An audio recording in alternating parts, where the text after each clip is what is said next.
So chapter 20 is where we finally figure out, well, what does this monetary policy stuff that we've been talking about do? Okay, so when the Fed plays with money, how does what it do actually change stuff in the economy? How does it make it better? Again, the simpleton's response for what the Fed is doing, and this is a response that will get you maybe 3 points on the test if you answer it. But, you know, just because you've written something, I will sometimes give you credit. But the simpleton is doing is that right now the Fed is printing whole tons of money and throwing money out in the economy. And because we have lots of money, we spend it. Right?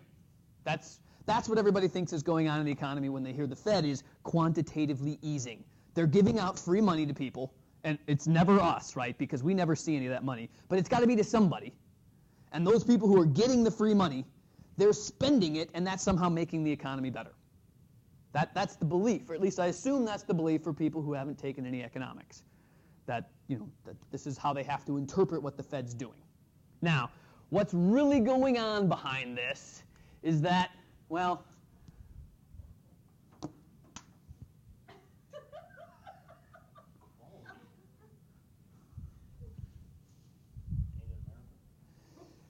I don't know, but it's definitely gone now. That's definite. No.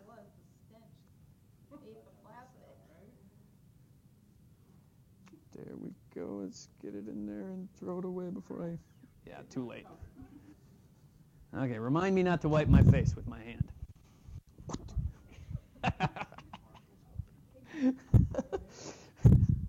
That was... Do I? Yeah, I'll need it so that I can block the sunlight as I'm going to catch a football or something. Oh, anyways. Okay, so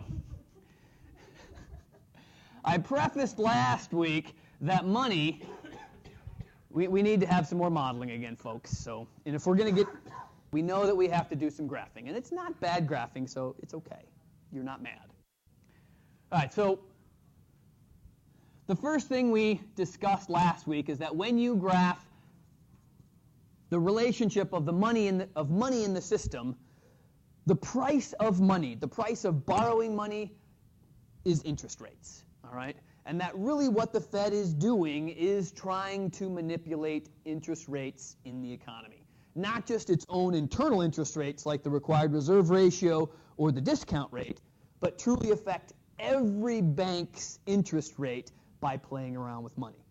Technically, the Fed cannot walk into a bank and say, you have to charge 4.5% for a 30-year. Can't, all right?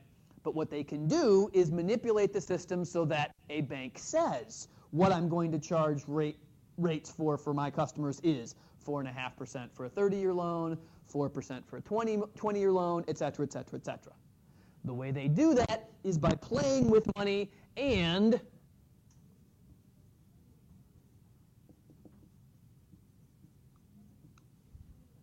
relying on supply and demand, because that's what economics is all about anyways. So eventually I had to get back to that. So we've sort of set the table for talking about what is money, how is it defined, and who takes care of it. Now, how is it manipulated? And the fact of the matter is that it's manipulated just the way everything in economics is, supply and demand. So the easiest thing to talk about usually is the demand for things. So why do we carry money around in our pockets? Oh, that's right. My wife stole all mine. Some of us don't get to. Why do you guys carry money around in your pocket? To what? To buy stuff, right?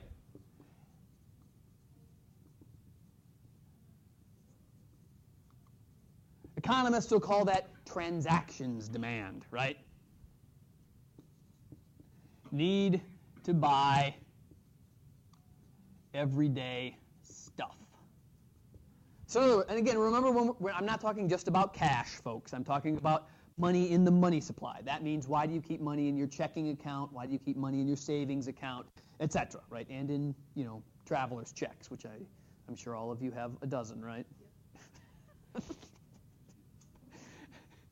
All right, so why else do you keep money sitting around in your checking account or savings account? to get more, you're on the right track, but that's number 3. Let's stick with number 2. Let's assume that you have a house and that house has a heater on it. You're going to have to pay your bills, or you may have your heater blow up on you. Emergency transactions, right?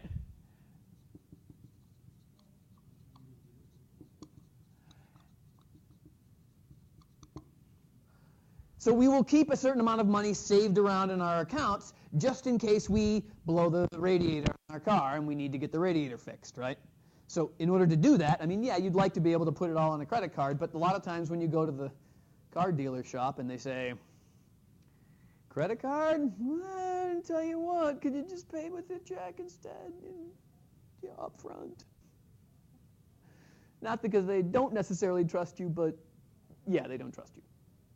Right? So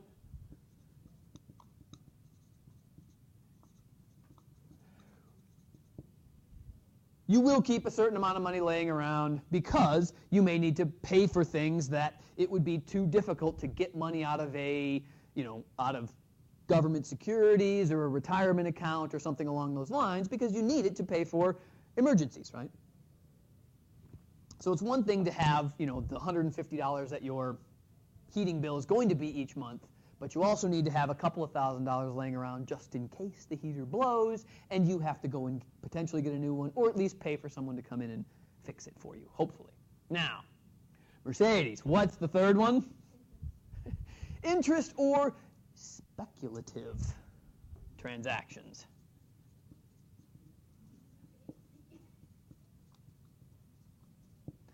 And again, this one is you and I probably don't hold too much money for this particular sort of thing, but for 2% of the people out there in our country, they are holding money because they are waiting for the sweet deal to roll by, right?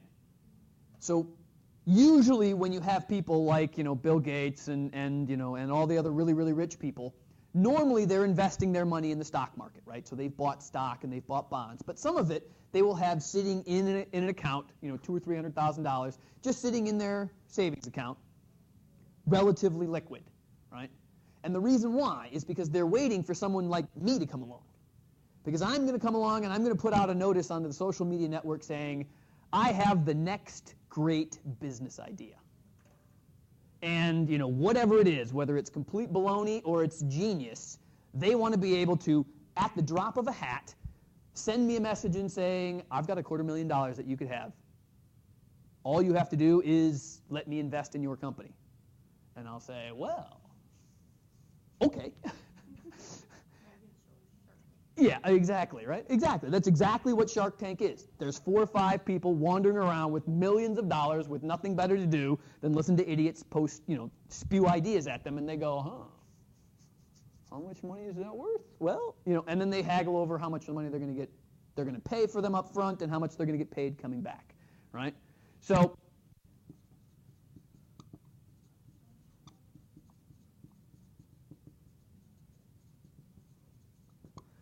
that's the looking for the next sweet deal reason. Again, this is reasons why they hold money in liquid cash, in M2 amounts. All right? Very rarely will you see people who have millions of dollars letting more than a few $100,000 of it sit around without earning certain amounts of interest. Because this is what they're doing. They're constantly shark tanking, right? They're looking for someone who needs money so that they can invest in it and get 10 to 12% back on their money instead of 2 to 3%, which is what they'd get in a savings account. Again, just another point of, in order to make money, you got to have it first. Sorry. I'm right there with you, so it's more commiseration than anything else. But the fact remains is that the demand for money is exactly like demand has always been, okay? It's no different, okay? Just know why you hold money, and that there's more reasons than because I want to spend it. All right? And again, the market assumes that this is happening, and that's why there are people out there bidding for investment capital, because it's out there. People are waiting for it. All right, so That sets up our demand.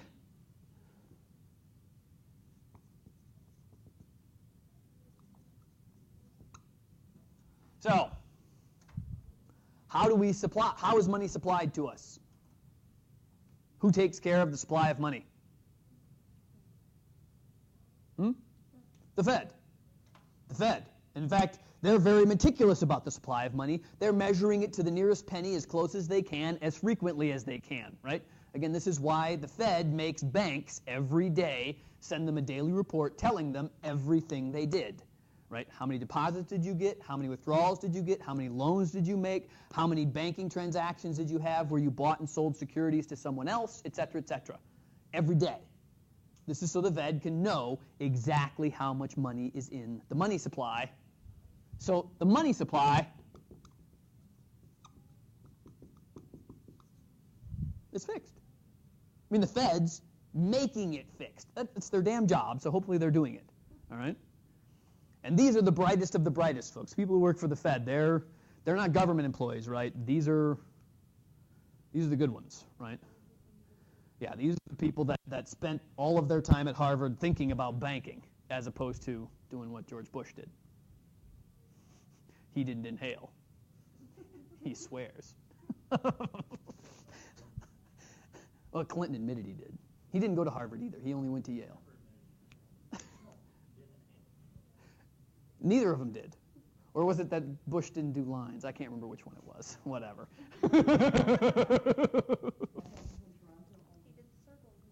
Yes. All right, so the fact remains, though, is that this is what supply looks like.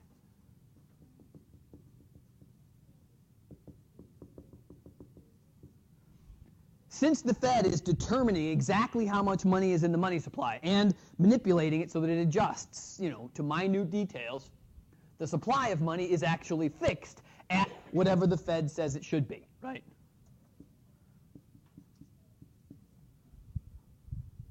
So a lot of you looked up and saw that the money supply is sitting somewhere between 10 and 11 trillion dollars. That was about what it was, right? Maybe a little bit more, maybe a little less, whatever. The idea, though, is that because the Fed fixes the amount of money that is in the system to $11 trillion, due to our demand for money, the interest rates out there in the system are going to float somewhere between 4 and 4.5 and 5%. And again, this is what banks are charging you to borrow money, not what they're paying you to invest money in them, right? There's always a 3 to 4% difference between what they pay and what they charge. That's profit. And banks will always make profit, so that's always going to happen. So the fact that interest rates that people are being charged are somewhere between around 4%, that's why what we get paid in interest on our investments to banks are somewhere around 1%. Because that's how much money is out there, and that's how it's driving the system. So the key here is realizing that prior to this $11 trillion,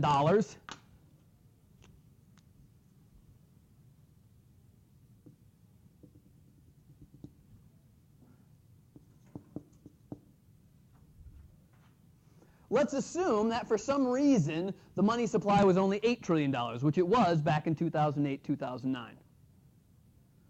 Back in 2008, 2009, the money supply shrunk to $8 trillion almost overnight. It was really scary. Again, part of it was because the Fed increased the required reserve ratio, and the other part of it was because of a whole lot of people's money that was sort of based on housing all of a sudden disappeared, and so did then a lot of investment money. All right? So back when the money supply was only $8 trillion, interest rates were sitting around 7 or 8%. It's probably more like 7, but I'll err on the side of high and go with 8%.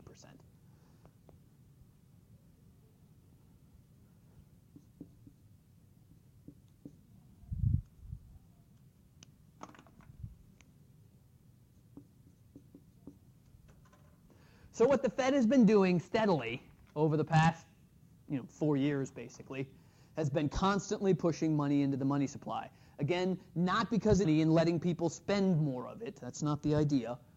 What they're doing is they're saying, okay, all of you banks that used to be holding government securities, you used to be holding treasury notes and treasury bills, we don't want you to hold them. Trade us cash for them.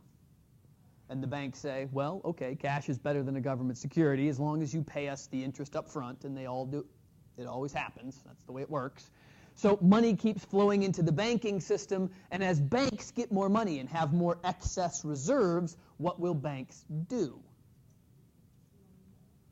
In theory, loan more money.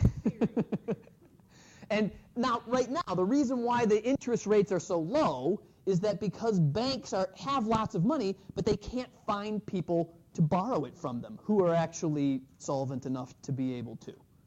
So what banks are trying to do by keeping interest rates low is to actually loan out all of this money that they've got sitting in their vaults, in their excess reserves, because the Fed keeps buying their government securities.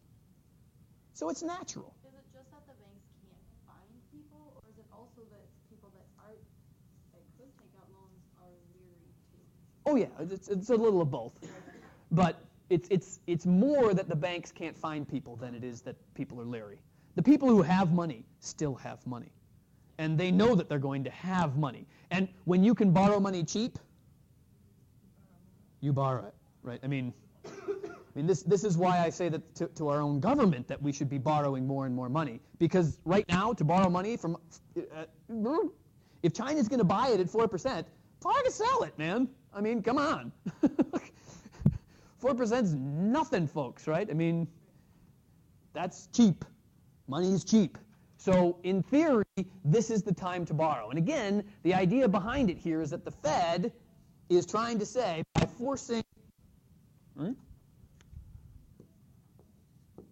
by forcing more money in the system, more money into M2, interest rates fall.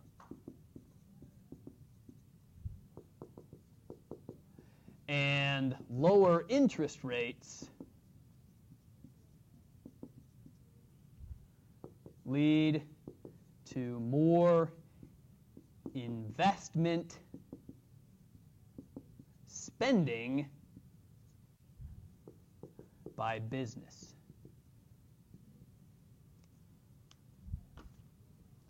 That's what the Fed is counting on, right? So under normal circumstances, businesses will only borrow money to grow if they see demand for their products rising. Since the demand is not there, because the world is in a bit of a recession and has been for a couple of years, we've had to create extra special circumstances to try and convince businesses that expanding is a good idea even if potentially demand is not there right now. So in other words, if we make money so cheap that for you to build a new building is reasonable, even though the demand is not there yet, we'll do it. And when they do it, the idea is that the companies will then hire a whole bunch of construction firms to build their new buildings, to build their new factories, and that by hiring lots of new workers to build factories, what happens? Circular flow, right? People get hired, they have more money, they go to the store more often, businesses get more money. Businesses can then hire more people, those people have more money, they go to the store more often, businesses get more money, circle, circle, circle, circle, circle. Exactly. Field of American dreams, thank you. But this is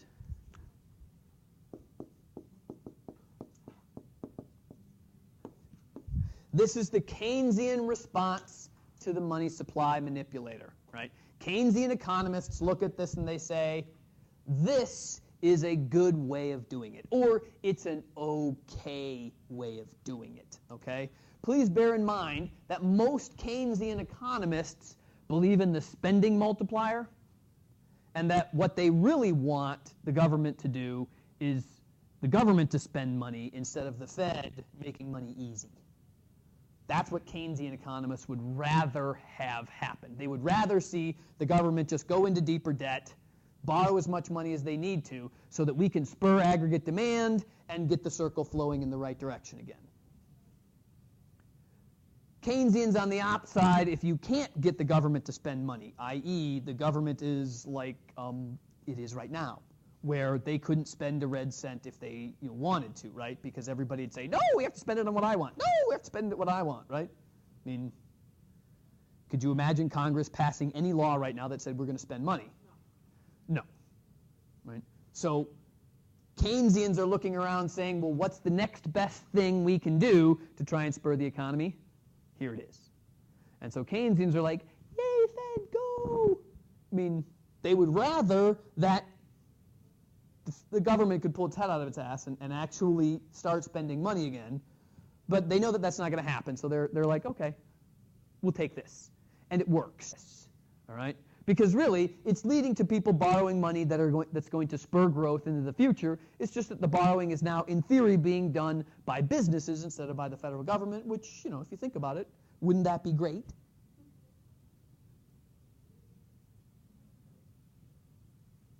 And that's what's driving us off into the sunset, into the future, right, is all the businesses that care so much about our economy that, well, okay. Anyways. So you can see that this is part of why the Keynesian economists are annoyed with this is that look how long it took. I mean, how many years did it take for this action to finally sort of reach fruition? 4 years. It took 4 years for the Fed to pump enough money into the system so that interest rates got down far enough such that businesses finally felt comfortable borrowing money and expanding. Because that's what's been happening the last 6 months, folks, is that businesses are finally borrowing money again and expanding their business. All the big 3 car companies, you bet, every single one of them. They've all gone a good $100 million into debt in the last 6 months. Why? Because interest rates are historically low, and what do they expect them to do soon? Go back up. And so when you think that those interest rates are going to go back up, you jump in while the getting's good, right? Same sort of thing that I would do if I had, a big, huge company that I could bet the farm on, right? But I don't, so I can't. But that's why the economy is still growing, even though we had 3 weeks of the government sitting on its hands going, no, we don't want to do anything, right? I mean, we actually grew through the government shutdown. Why? It certainly wasn't the government's fault. That means it has to be business. And again, this is, unfortunately, all that does is it leads the Congress to looking at the economy going, look, we can sit on our hands and do nothing. So don't be surprised, folks, when January rolls around and we have another government shutdown. We grew through the last one. Why aren't we going to grow through the next one?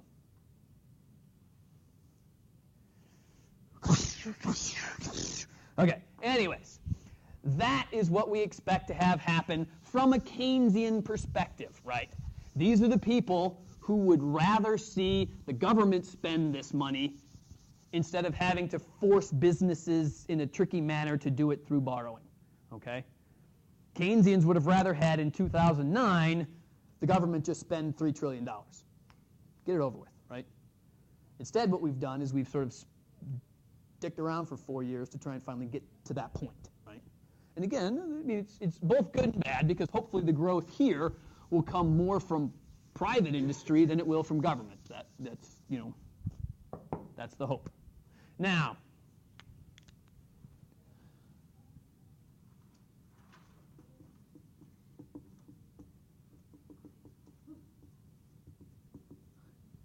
so that's the Keynesian side of things.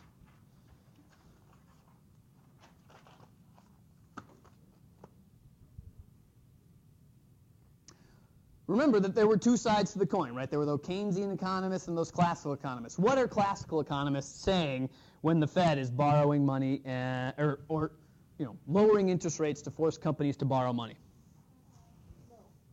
No. What do classical economists say the economy should do? Do you guys remember? Chapter 12, 13 maybe?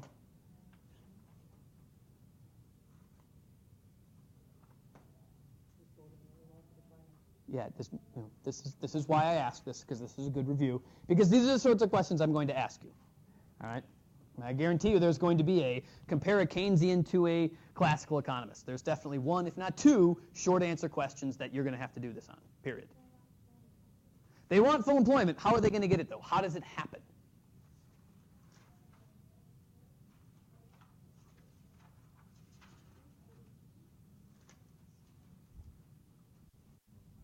Does this phrase ring a bell?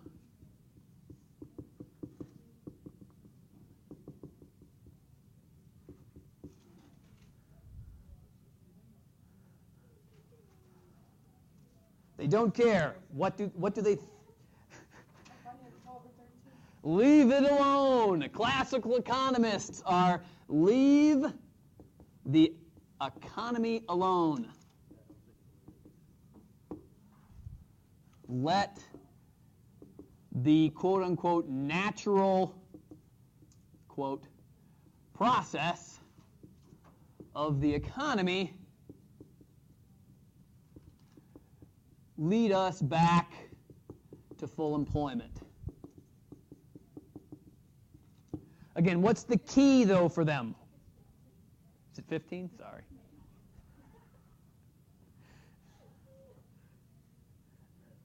I just made you look through 3 chapters of your notes. You think I'm pissed? Perfect, even better.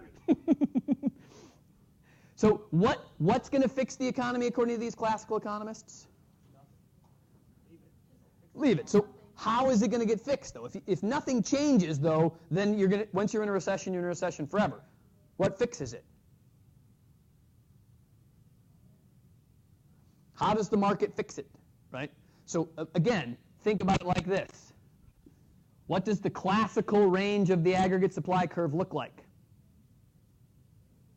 Straight up and down, right?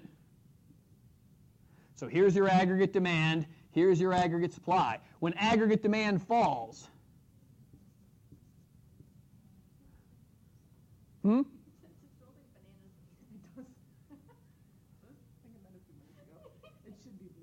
Smells like bananas? I'm not even going to ask. Let's. I think the markers are scented. If they are, they're scented weirdly. So how are we going to get back to full employment, right? So right now, here's where we are. Here's our price level. This is CPI. This is GDP. GDP has fallen. What was that? Prices will fall. What falls with prices?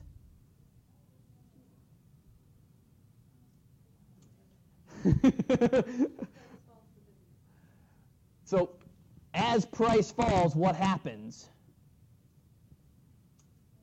We're not falling along demand, we're moving along demand. So what happens is that the prices have to fall. Remember back in the pre-1900s, how were people paid? Their wages were directly tied to sales. So when prices fall, so do wages, right? The key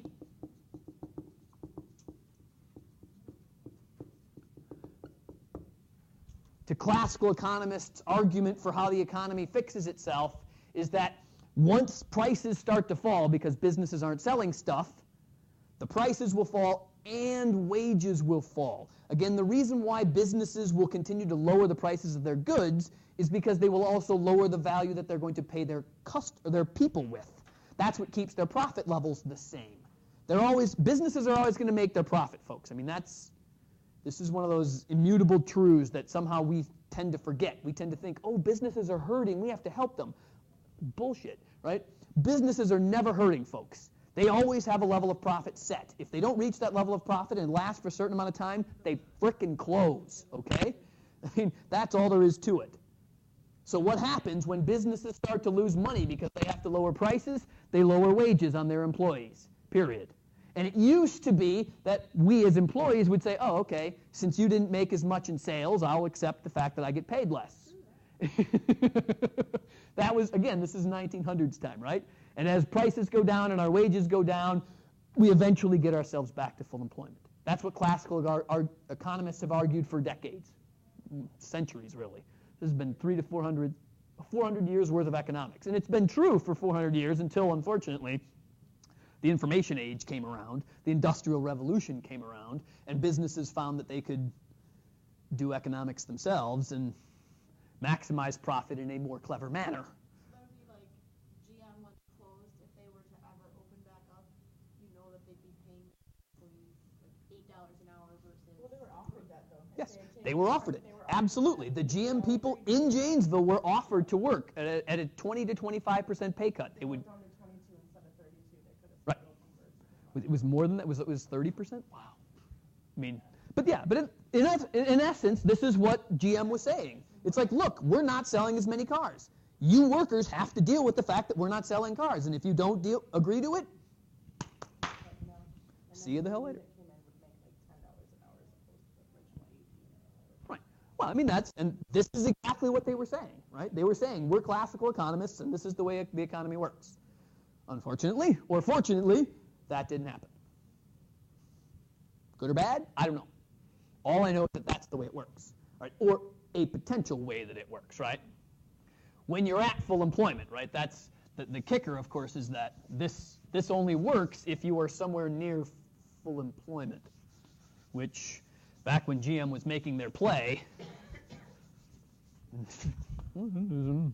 maybe. Okay, so classical economists who are making this argument, continuously through the 20s, 30s, and 40s of our history, eventually they look at it and say, okay, given this now, here, 50s, 60s, 70s, can they make this argument anymore? Given the power of unions and the power of economics and business? No. I mean, there's still people that argue this, right? I mean, and it would be cool if we could make this happen again. But it just doesn't happen. So, what happened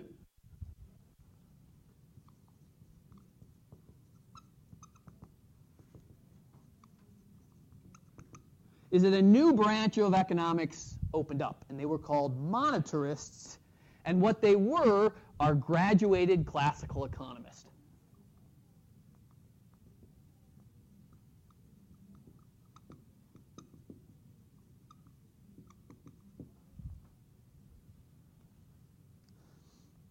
So a lot of these classical economists who were constantly arguing, well, just leave it alone, leave it alone, leave it alone, and the problem is that we actually did that for a couple of years, right? The economy was sort of left to fend for itself during the late 50s, early 60s. And the reason why it was left alone, of course, was that the economy was growing strongly, right? I mean, there was nothing wrong with us in the 50s and 60s, right? And we were going through we were still reaping some benefits from World War II, and we were also starting to think about Vietnam and Korea, and so we were on that growth spurt of we can build, boats and planes and tanks and armor, and we had lots of people who were willing to be a part of the armed forces, and so we were growing. The problem with it was that what came with that growth? What comes with lots of money? Inflation. And so what we started seeing in the 60s was the first instep of inflation, right? So the opposite side of the coin that we'd been looking at for years and years and years, right? This is essentially, in my brain, exactly what's going to happen to us sometime in the near future here. Near being anywhere between now and 2050. Is that we're seeing this terrible period of there's not a whole lot of growth. We remember the bad times, we remember the hard times, so think Great Depression, right? And so when the 50s rolled around, everybody's like, oh, we're nervous, we're going to grow, and we're going to grow for a little while where we're okay, and it's going to be nice and stable and steady, and the government's kind of going to say hands-off-ish to some degree. Yeah, we'll have a little war here, we'll have a little bit war there. Granted, I think we've had a little bit too much war, but that's debatable, right? I mean, war is something that continues to push the economy forward. It just tends to push it towards inflationary economies more than anything else. But here's where we're at, right? We're at that stage. Now, the monetarists, these graduated classical economists, basically what they said was, okay, government borrowing is still bad. So monetarists hate fiscal policy. They do not want the government to borrow money, okay?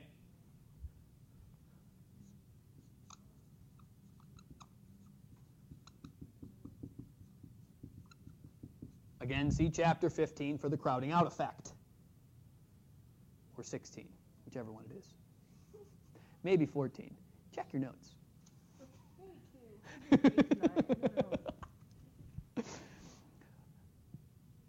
So monetarists said, okay, fine, we accept that the economy may need to be manipulated at times, but we don't want the government doing it.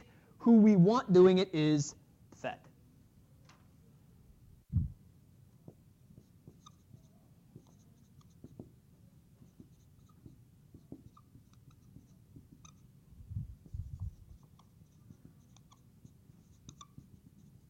So their belief is, okay, the best tool is monetary policy, period.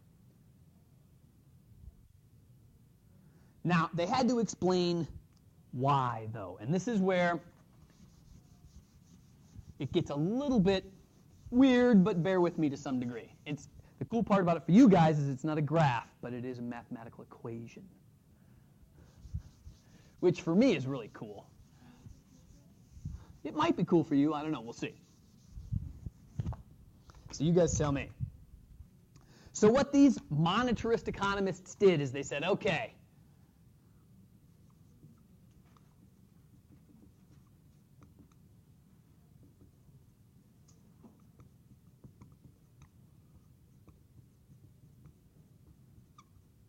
so what they said is what drives the economy is not all of these, aggregate demand, aggregate supply crap thingers that the Keynesians are talking about. That's all well and good. But what we believe it is the equation of exchange. So really you should put this in quotes and you can read about it in the margins of the text. And what the equation of exchange says is this.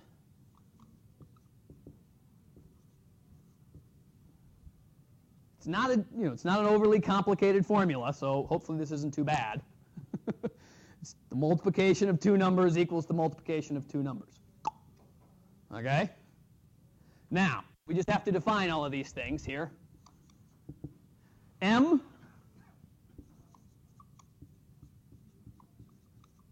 is how much money is in the money supply. Okay?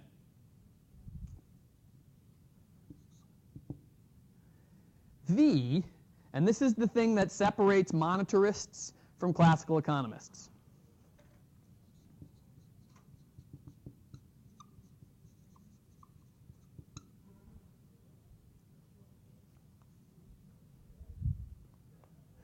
V is the velocity of money, or how often is a dollar spent.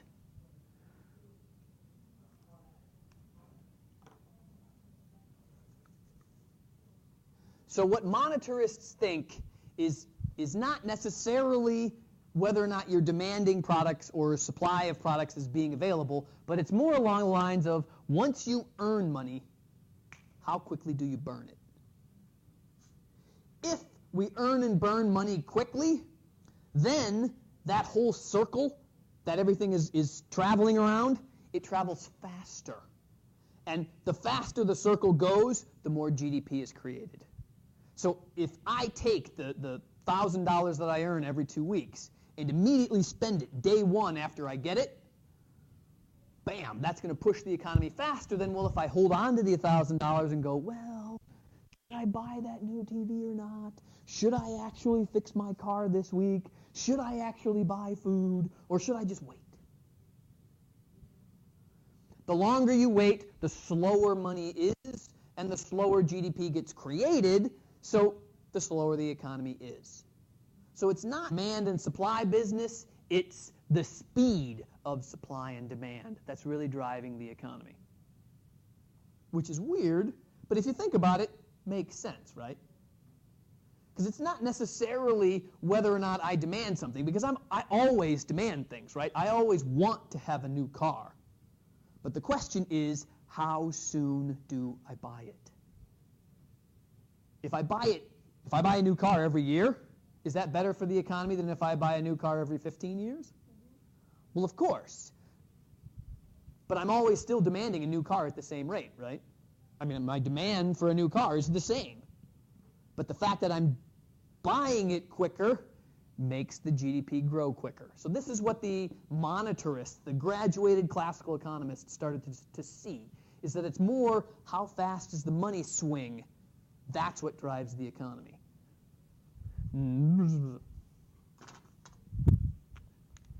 P, what does P always stand for in economics? Prices. And what does Q always stand for in economics? Quantity.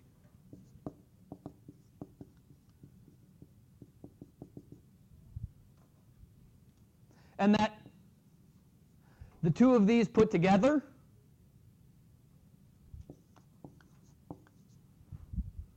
when you multiply price times quantity, that's basically, that's what we're doing, right? That's GDP, right?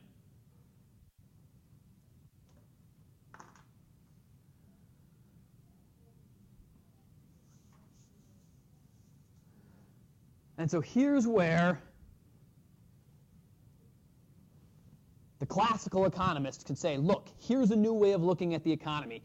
The classical economists actually came up with this idea first, but what they said was that this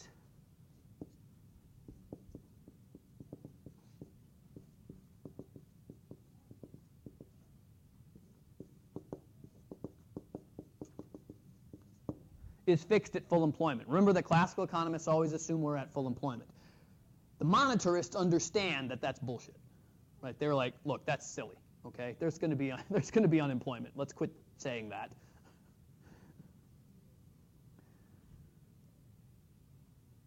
But what classical economists said was that this was fixed and that this was fixed.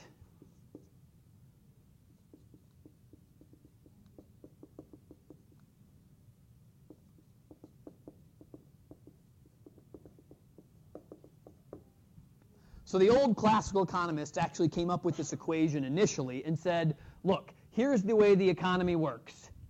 These two numbers, velocity and quantity, are fixed. So anytime you increase the money supply, all you're doing is increasing prices. You're increasing inflation.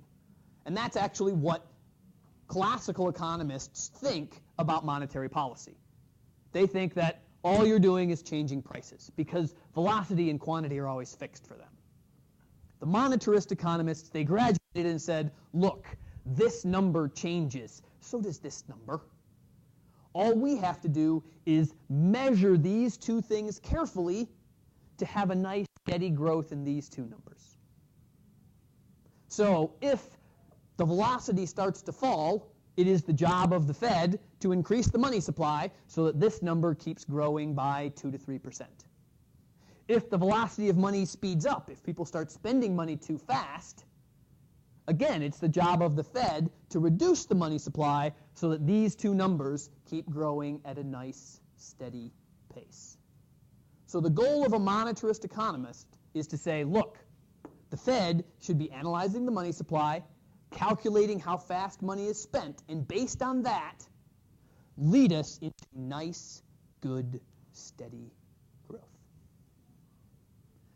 And that is really what happened from the 60s through the 80s, was monetary policy pushing the economy forward when fiscal policy was a little bit more sporadic.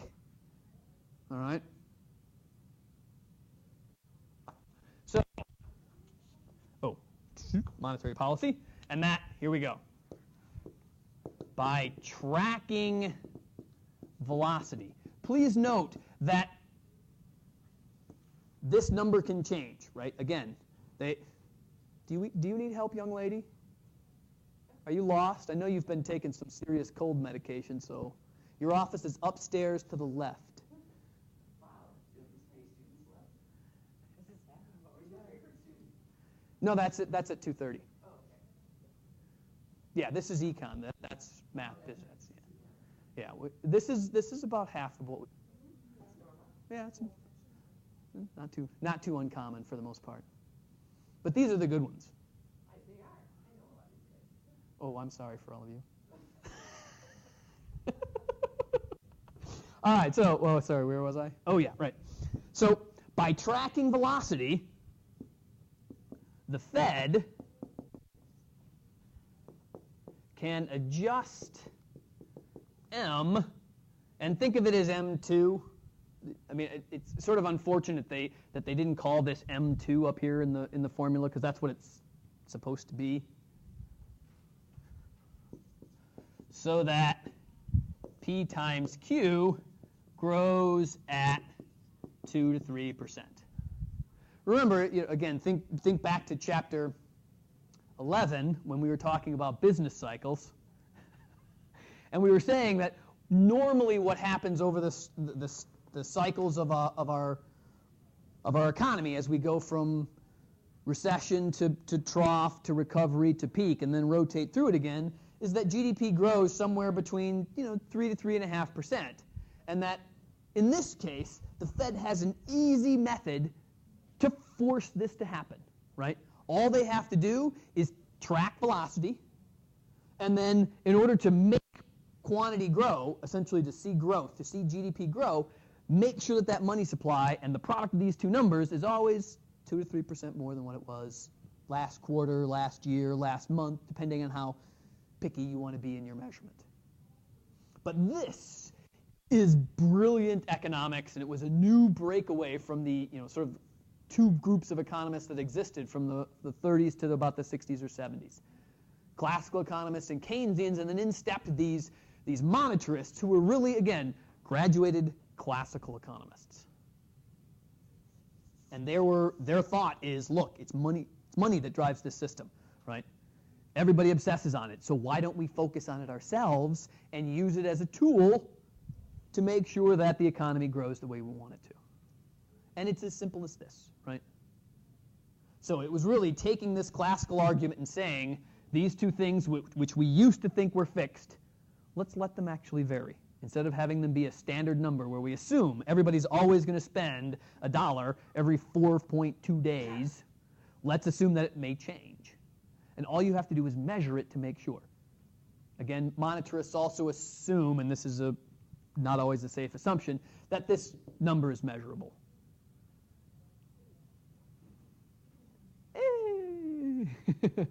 How measurable is it?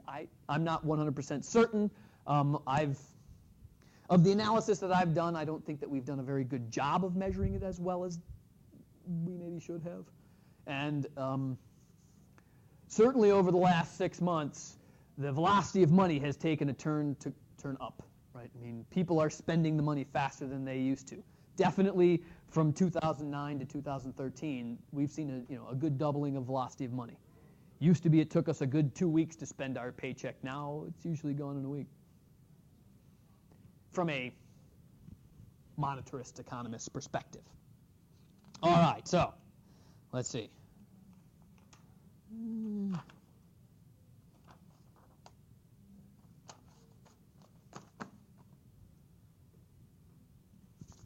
All right,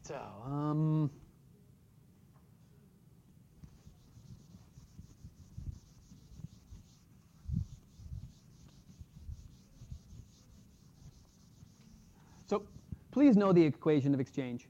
This is something you should star in your notes because it'll be on quizzes and tests and stuff like that. You should know what the variables are, okay?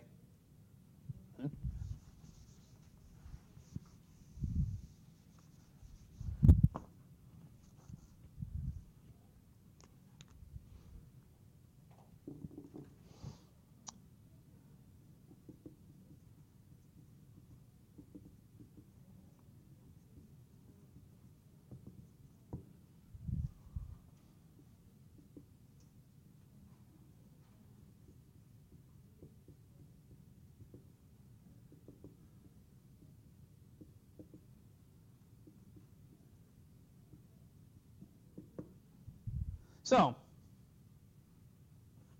given this explanation of things, if the economy is in a recession, what does a Keynesian economist want us to do?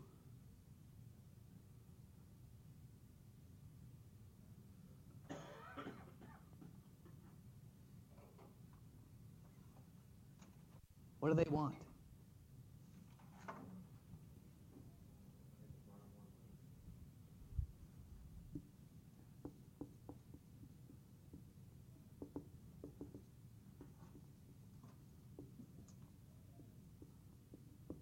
They want the government to spend more money. Now, if it means that they have to borrow, okay.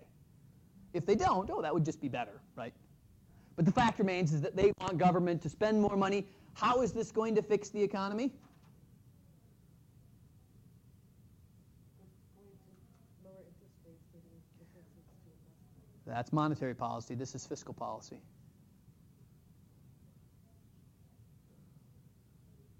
What happens when the government spends money, according to the Keynesians? What does it do? Where does that money go, first of all? When the government spends money, where does it go? Goes into the economy, goes to a business. What does a business do with it? They're going to hire people, and when those people get hired, they're going to spend money. Now, when it's going around this circle, what was the thing that we said happened to some of this money as it floated around? If I gave you $100, would you spend 100 of it on GDP? You would only spend a percentage of it on GDP, right? So there would only be this push in GDP as a percentage, due to your marginal propensity to consume, the MPC, right? That would lead to the spending multiplier. Growth in aggregate demand would come from spending times the multiplier and grow GDP/employment. So a Keynesian's argument when there's a recession is spend. But the reason why they say spend is that the spending multiplier makes the spending that much more effective.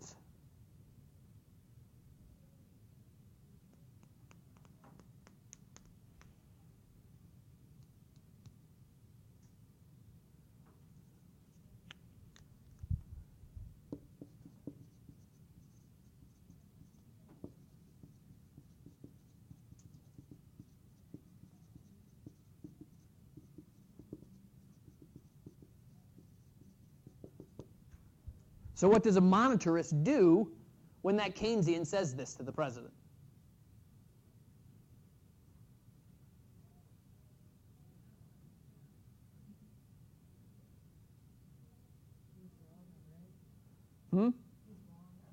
Yes. First off, he's going to say, baloney.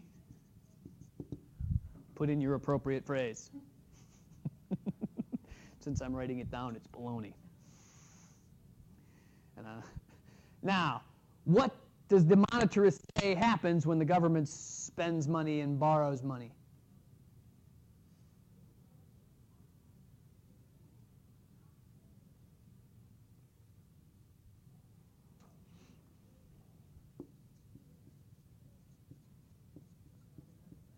Exactly. When government borrows, they crowd out the economy, and that spending multiplier fails.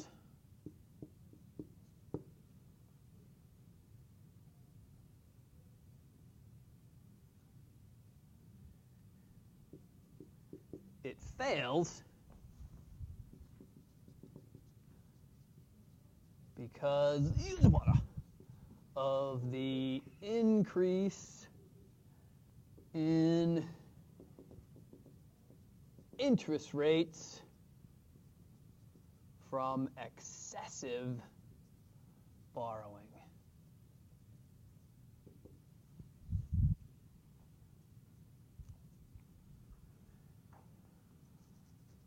And this is the ultimate argument that we have been having for the past 4 years. It's just been back and forth.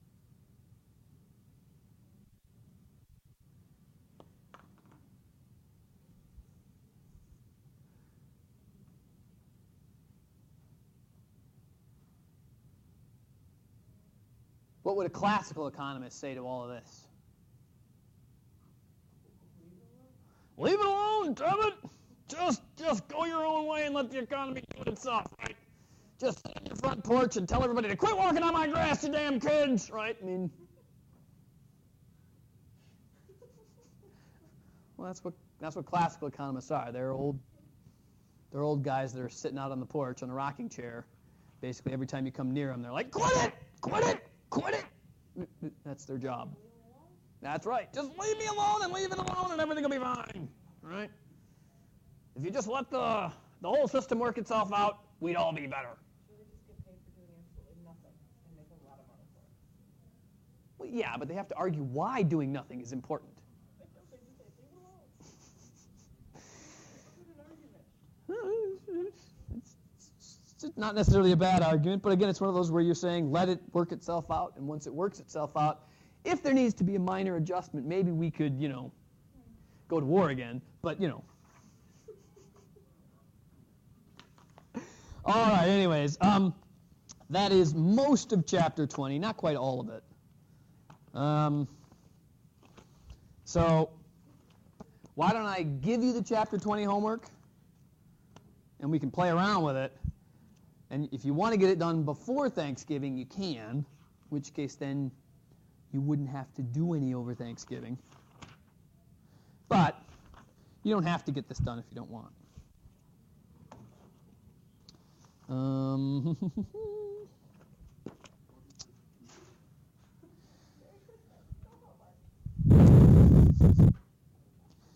right, so, I love number 4. No way, number 4 is awesome.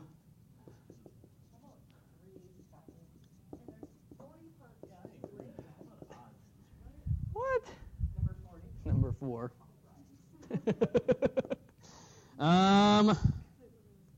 Okay, how about number 5? Because that's a good one too.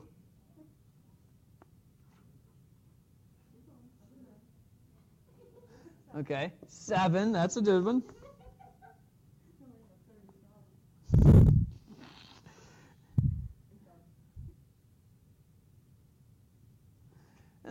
Well, let's just go with 10 then. 7 and 10 are basically the same question anyways. 447.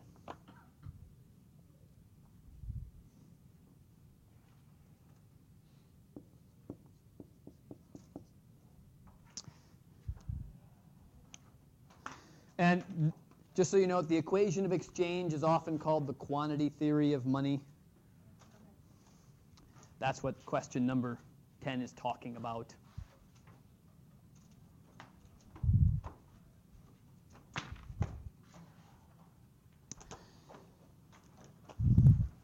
Joe, did you turn me off? Thanks.